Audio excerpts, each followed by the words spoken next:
ये दुनिया की सबसे महंगी वाइन है जो 1000 साल में सिर्फ एक बार तैयार होती है। इसकी एक बोतल करोड़ों में नीलाम होती है और इसके ऑक्शन में हिस्सा लेने के लिए भी आपका दुनिया के अमीरों के एक इलीट ग्रुप का मेंबर होना जरूरी है। इंडिया का आरव भी इस बोतल को लेने के लिए कई इलीट ग्रुप्स का मेंबर बना था और आखिरकार उसे ये वाइन मिल ही गई। आरव ये वाइन खुद के लिए नहीं बल्कि अपनी माँ के कहने पर ली थी, क्योंकि आरव की माँ शारदा 20 सालों के बाद अपने डैड से मिलने जा रही थी और इस वाइन को देकर वो अपने डैड को खुश कर देना चाहती थी। लेकिन शारदा इस बात से अनजान थी कि उसके डैड के मन में आज भी उसके लिए नफरत भरा है और जैसे ही वो घर पहुंची उसके डैड शारदा को गरीब समझ उसकी इंसल्ट करने लगे। पापा, आरव ने आपके लिए गिफ्ट भेजा है।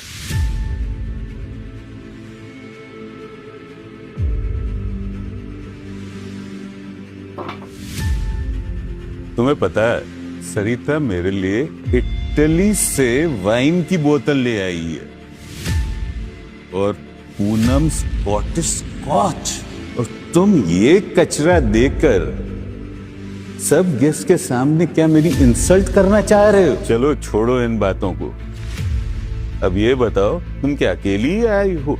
जी पापा, वो बच्चों को जरा काम था तो वो जरा देरी से आएंगे। काम था? एक ढंग की नौकरी तो नहीं है इन निठल्लों के पास, तो काम क्या था? आप बिल्कुल सही कह रहे हैं पापा। अगर किसी काम के होते तो अपनी माँ को यूं पैदल भेजते, वो भी हाथ में थैला देकर। अब आई हो तो खड़े खड़े वक्त क्यों बर्बाद कर रही हो? दावत की तैयारियां करनी है। ये एक्सपेंसिव इंपोर्टेड विस्की की बोतल हमें पूनम ने दी थी लास्ट न्यू ईयर पर। ये तुम आज अपने पापा को तोहफे में दे दो अपनी तरफ से।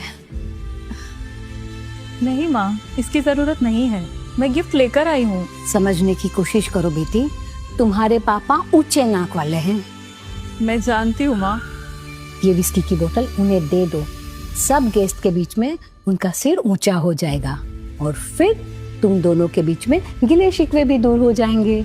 पर माँ, मान जाओ बेटा, ये मैं तुम्हारे लिए ही लाई हूँ, दे दो इन्हें। तुम गलत समझ रही हो माँ। मैं जो गिफ्ट लाई हूँ वो आरव ने खुद सेलेक्ट किया है। मेरे दिए हुए गिफ्ट से पापा का सर नीचे नहीं होगा, यकीन करो, तुम टेंशन मत लो।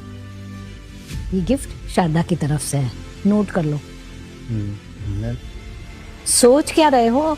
शारदा का गिफ्ट नोट करो। रुक जाइए माँ। मैं जानती हूँ कि बचपन से आप शारदा का फेवर करती हैं, लेकिन इसका मतलब ये नहीं कि आप उसे खुश करने के लिए मेरा दिया हुआ गिफ्ट उसके नाम पर नोट करवा दें। तुम कैसे बात